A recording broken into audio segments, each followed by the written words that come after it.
en el retículo endoplasmático y gracias a la ¿Cómo entrada se de calcio. sintetizaba? ¿Cómo se sintetiza? ¿Cuál es el precursor?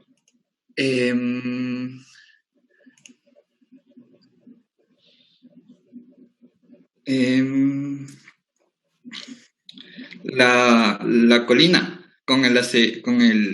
se iba a sintetizar con el acetilcoenzima A. Así es. Y después, Ya, esto iba a almacenarse en vesículas presinápticas y gracias a la entrada de calcio, esto iba a salir en vesículas mediante exocitosis para poder estimular a la otra célula posináptica y para que se dé el impulso nervioso, o sea, con la entrada de calcio mediante una despolarización. Perdón, con la entrada de sodio mediante una despolarización. A ver, ¿cómo mismo? El potencial de acción viene intercambiando iones de sodio. Ajá, iones de Y sodio. cuando llega al botón terminal, ¿qué ocurre? Cuando llega al botón terminal, se da la entrada de calcio para que puedan salir las vesículas de acetilcolina. En vesículas de la acetilcolina, mediante exocitosis. Ajá. Y esto, por ejemplo, nos dijo que el acetilcolina mediante los receptores muscarínicos, o sea, se iba a unir al receptor muscarínico de la proteína G, y esto ayudaba a la entrada de sodio para que haya la despolarización. Ahí hay algo raro, ¿puedes explicarlo mejor? ¿Alguien que le ayude?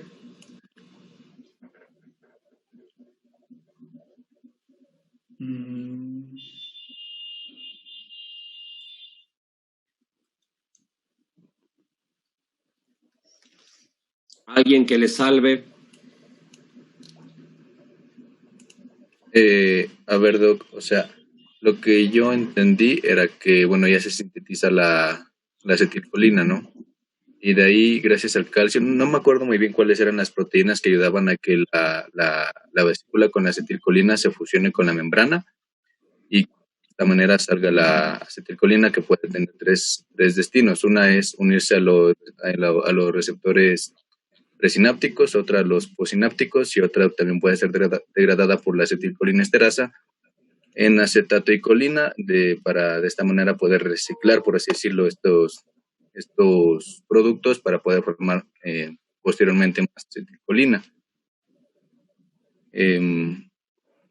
Eso creo que era lo que recuerdo. Sí, es que ese es el problema, Pablo, de lo que se acuerdan nomás ya van hablando. O sea, ¿qué es lo que tenemos aquí? Tenemos que, a ver, en el presencial o en el virtual, clase dada, clase estudiada, niños. Eso es así. No hay pretexto. Ahora tienen el chance de que se acaba la clase, pueden hacer sus otras tareas, descansar un rato y estudiar en la casa. No tienen ni que utilizar el tiempo de viaje hasta la casa. En la facultad igual. Tenían que acabar el día, coger los buses, llegar hasta las casas cansados, intentar comer algo y ponerse a estudiar. En farmacología y en todas las materias, pero sobre todo las que tienen mucha más información, sobre todo las materias que tienen más información y que avanzan más rápido, la única forma realmente es clase dada, clase estudiada, y si tú puedes leer y estudiar antes de la clase es mejor, porque si es que estudias y lees antes de la clase vas a tener más posibilidades de entender la propia clase. Si ustedes no adoptan este estilo, siempre van a tener esta dificultad. Sobre eso tenemos el problema de que todavía quieren ser escribanos. Uno está en la clase y están todavía intentando escribir o están divagando o se distraen. Lo mismo que se distraen a veces en la facultad, ahora se pueden distraer en la casa. Lo mismo. Tienen que estar concentrados, tienen que estar atentos. Ahora tienen la posibilidad de que puedes, si es que quieres estar, si quieres, con una cobija y con audífonos, pero tienes que estar concentrado en lo que estás haciendo y en lo que estás oyendo. Ni en la facultad ni aquí en este instante es cuestión de simplemente oír. No, tienes que estar atento, tienes que estar concentrado, tienes que ir razonando lo que se va diciendo, tienes que irlo entendiendo e inmediatamente intentar hacer el repaso. Inmediatamente. Porque de lo contrario, mientras más pase el tiempo, más se diluyen las cosas. Eso es lo que tienen ustedes que tener en cuenta. Tienen que tener esto en cuenta porque de lo contrario justamente tenemos estas cuestiones. O sea, cuando estén a nivel hospitalario va a ser más fuerte todavía. Va a ser más fuerte.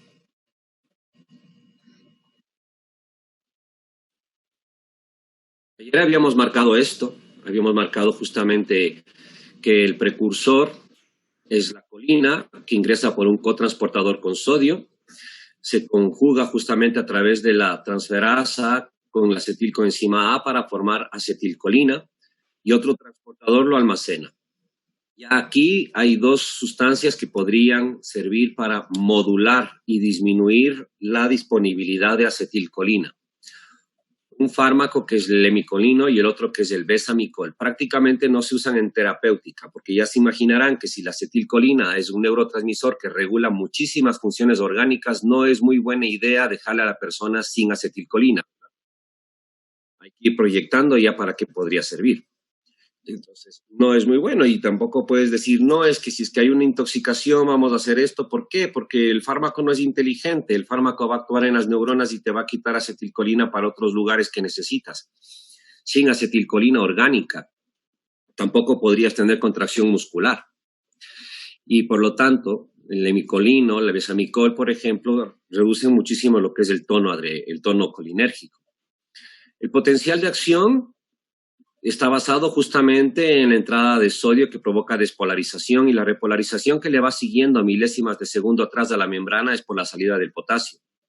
Cuando el potencial alcanza canales de calcio que son sensibles al voltaje, permite el ingreso de calcio para que reaccione justamente con las proteínas vinculadas con el citosoma que llevarán a la exocitosis. Aquí tenemos otro punto de actividad farmacológica que es la toxina botulínica.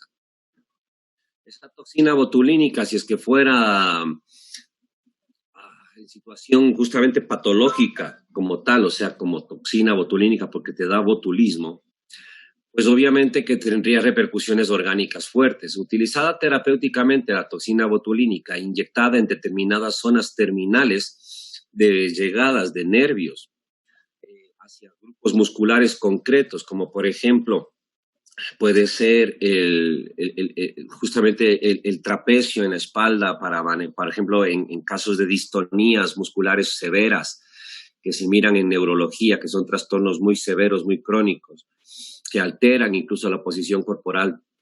Se lo administra directamente a nivel del músculo. ¿Para qué? Para interferir que se libere la acetilcolina a ese nivel específicamente.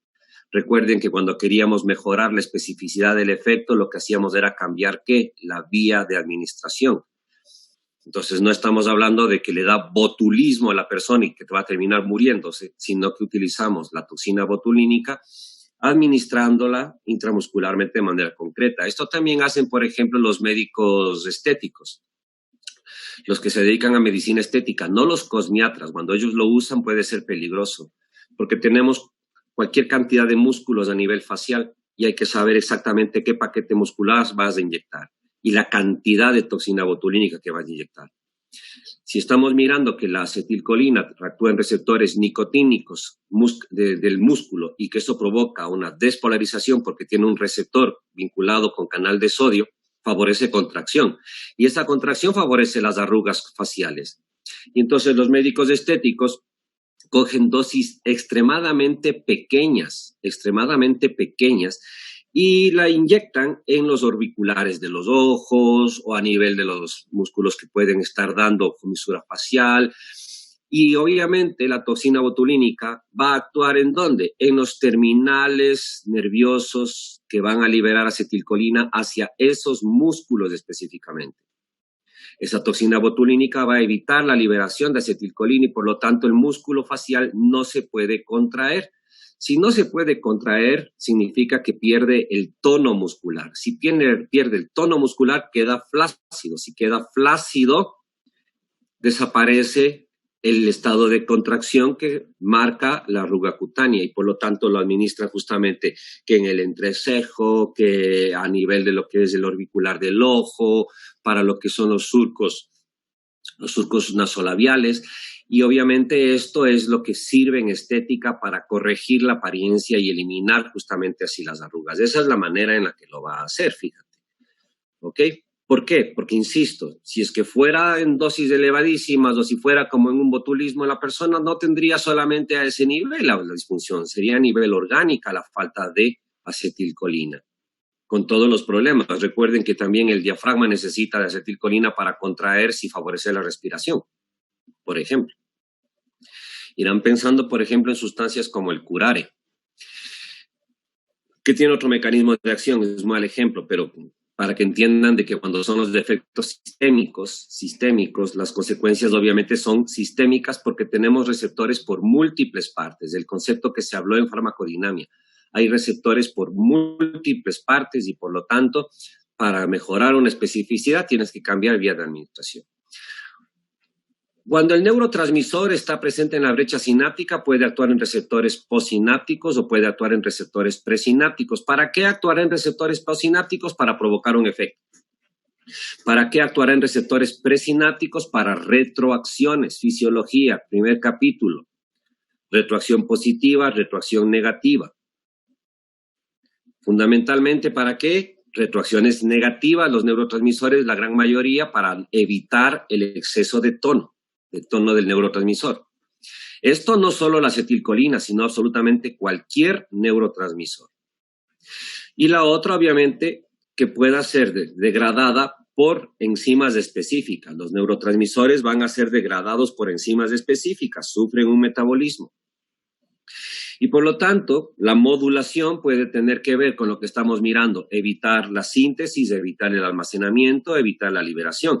Pero también podríamos tener, en este ejemplo de colinérgico no, pero para otros neurotransmisores podríamos tener neurotransmisores que pueden favorecer la síntesis, o sea, medicamentos, fármacos que van a estar destinados para estar modulando igualmente, a veces incrementando la síntesis del almacenamiento, favoreciendo la liberación también podría ser. Sin embargo, lo que más usamos en terapéutica, como suelen ser las patologías por exacerbaciones, lo que hacemos es utilizar fármacos que disminuyen la producción.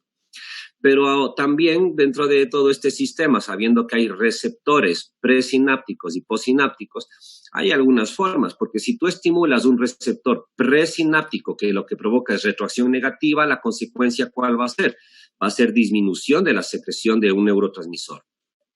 Aquí está acetilcolina, pero hablemos de cualquier otro, ya veremos de los adrenérgicos.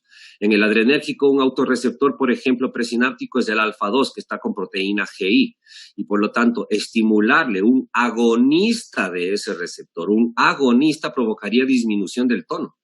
Por eso es que hay que saber muy bien qué hace cada receptor.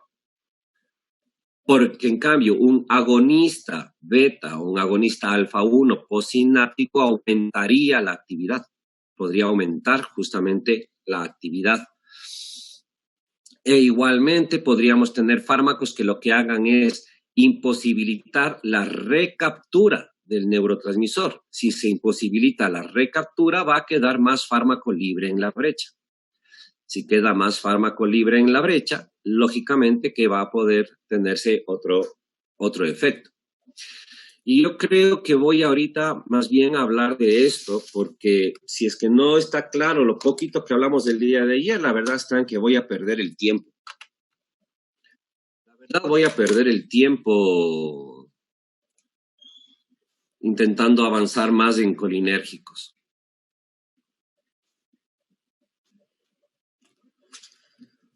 A ver, estas cuestiones, es que estas cuestiones, hombre, a mí me parecían muy lógicas, ¿no? Me parecían muy obvias.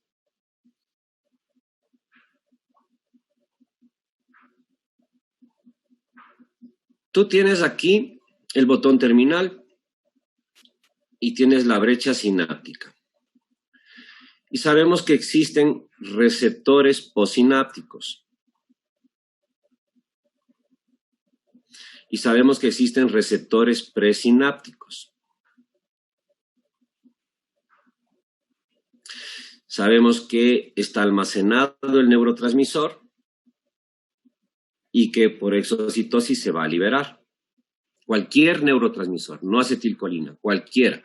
¿Qué neurotransmisores son los principales? Acetilcolina, dopamina, noradrenalina,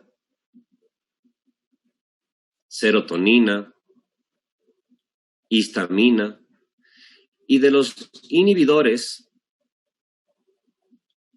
principalmente acordarnos del GABA, y sabemos que tenemos otros como la glicina, que también es un inhibidor neuronal, y otros aminoácidos estimulantes, por ejemplo el aspartato, el glutamato, etc. Aparte de estos, existen muchos más neurotransmisores, hay como 130. Y podríamos estar hablando justamente de los endocannabinoides, podríamos estar hablando de las endorfinas, etcétera, etcétera, etcétera, etcétera. Pero para la gran mayoría de los neurotransmisores, sabemos que por una parte tiene que haber un precursor. Ese precursor favorece lo que es la síntesis, una síntesis que luego tiene que ir a un almacenamiento. Bueno, aquí, y sabemos que este receptor puede actuar a nivel de estos receptores posinápticos, de los presinápticos. Algunos receptores presinápticos provocan retroacción negativa. Otros receptores presinápticos provocan retroacciones positivas. ¿Qué significa una retroacción negativa? Una retroacción negativa significaría que va a disminuirse la liberación del neurotransmisor. Una retroacción positiva significaría que se va a aumentar la liberación del neurotransmisor. A esto sumamos el hecho de que tenemos enzimas que van a biodegradar al neurotransmisor. Por lo tanto, modular a este nivel puede provocar algunas cuestiones. Si tú interfieres con los precursores, ¿qué es lo que ocurriría? Vamos a ponerles ahí colocando aquí. Vamos a poner así, aumento de la cantidad del efecto del neurotransmisor o disminución en el efecto del neurotransmisor. ¿Ok? Si tú interfieres con el precursor y alteras, por lo tanto, disminuyes la síntesis, ¿aumentaría o disminuirían los efectos del neurotransmisor? Disminuyen. Por lo tanto, entre las cosas que podríamos hacer para disminuir el efecto, vamos a ir exponiendo aquí, es uno, disminuir la síntesis. Si disminuyes la síntesis, disminuyes el neurotransmisor, la liberación, y disminuyes el efecto. Si alteras o bloqueas el almacenamiento, va a ocurrir lo mismo. Si afectas el almacenamiento, va a disminuir la cantidad de neurotransmisor. Si interfieres con las proteínas vinculadas con el sinaptosoma, si disminuyes, en otras palabras, la liberación, tendríamos lo mismo. Todos estos son situaciones en las cuales va a disminuir la cantidad del neurotransmisor en la brecha. Están afectando síntesis, almacenamiento o liberación. Si tú estimulas con un agonista al receptor que provoca retroacción negativa, también disminuiría la cantidad del neurotransmisor y disminuirían los efectos, ¿no es cierto? Y entonces, estimular con un agonista, pero no cualquier agonista, sino un agonista que actúe en un receptor que provoca retroacción negativa, disminuiría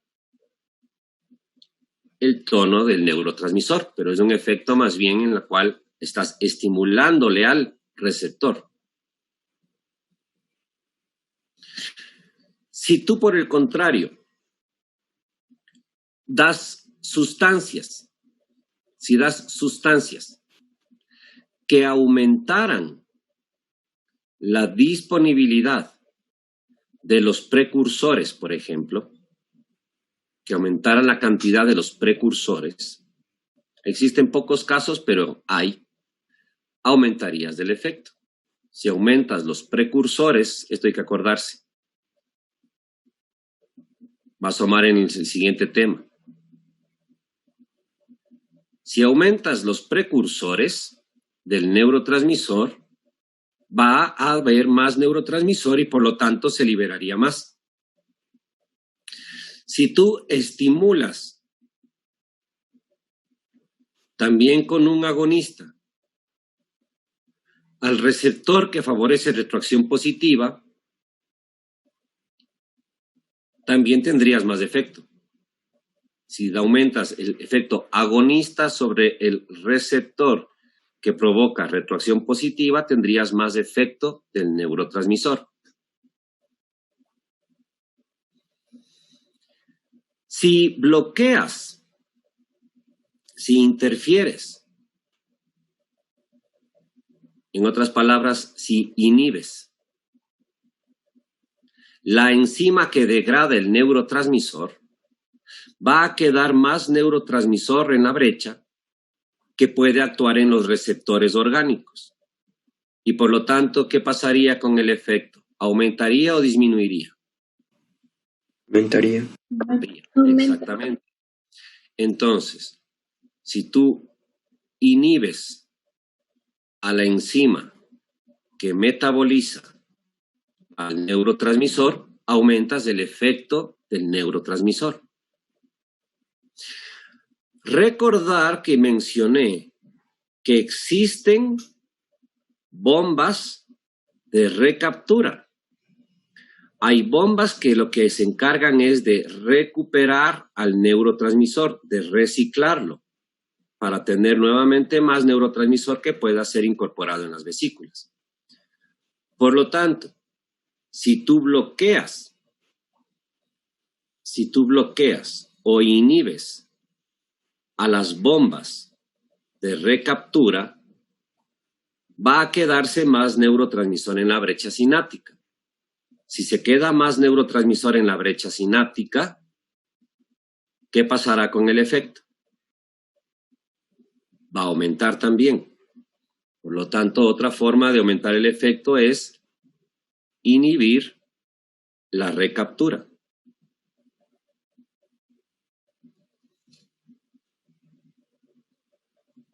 Y todavía estamos solamente aquí adentro del botón terminal, verán. Y estamos viendo que si quieres aumentar el efecto, tienes que aumentar los precursores. O tienes que dar un fármaco que estimule los receptores los autorreceptores, pongámosles así porque estamos hablando de los autorreceptores de retroacción positiva, estos. O tienes que inhibir a la enzima que lo biodegrada al neurotransmisor. O tienes que inhibir las bombas de recaptura del neurotransmisor. Y hay otra forma más, que es estimular, dar un fármaco que sea parecido al neurotransmisor y que también sea un agonista. Un agonista ya muy concreto, un agonista específico de algún tipo o subtipo de receptor o selectivo por lo menos. Y entonces si es que das un agonista neto, lógicamente que vas a aumentar el efecto orgánico que tiene este neurotransmisor. No hace falta, por ejemplo, entonces estar dando noradrenalina para que como neurotransmisor actúe, porque podríamos usar otro tipo de fármaco que sea muy específico para el receptor beta 1, como la dobutamina, que la mencionaremos después, y la dobutamina simplemente ya actuará de manera directa en el corazón, sin que tengas que estar dando el neurotransmisor. ¿Se entiende esto? ¿Se entiende esto? Porque no mueven ni la cabeza. Doc, y también se puede dar agonistas para inhibirlo, o sea, como que dar un fármaco que se parezca a la acetilcolina, pero para que no se meta la acetilcolina e inhibir el efecto. No, porque estás hablando de un agonista. Antagonista. Ah, pero eso es otra historia. Todavía estoy en el lado de aquí. Ay. Para disminuir el efecto estamos mirando que lo que puedes es afectar la síntesis, afectar el almacenamiento o afectar la liberación. Si no produce, si no hay el precursor, si no se almacena, si no se libera, lógicamente va a disminuir el efecto del neurotransmisor. Otra posibilidad, estamos diciendo, es que uses un agonista, pero del autorreceptor, que provoca retroacción negativa. Si ocurre la retroacción negativa, va a disminuir la cantidad de neurotransmisor que se libere.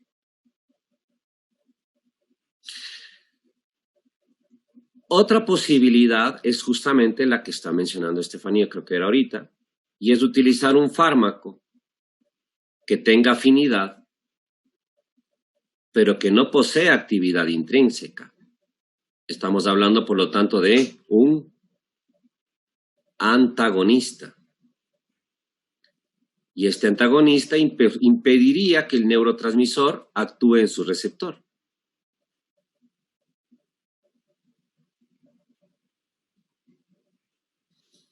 Y aquí, por favor, cuando se habla de antagonistas y se habla de agonistas, tienen que tener muy claro los conceptos de farmacodinamia en los que se mencionaban, aparte de la afinidad o la actividad intrínseca, se mencionaba, por ejemplo, la selectividad por algunos receptores. Se mencionaba la especificidad. Se mencionaba la potencia. Los que ya no se acuerden de estos conceptos tienen que regresar a revisarlos en ese apartado de farmacodinamia en la unidad 1. Porque a lo largo de la asignatura de aquí en adelante, a diferencia de lo que pasaba con los antibióticos, antivirales o antimicóticos, todas estas palabras van a estar siempre asomando. Conceptos como biofase, selectividad, especificidad, potencia, agonista, antagonista, agonista parcial, agonista completo. Todo eso va a estar asomando. Y tienen que tenerlo muy en claro.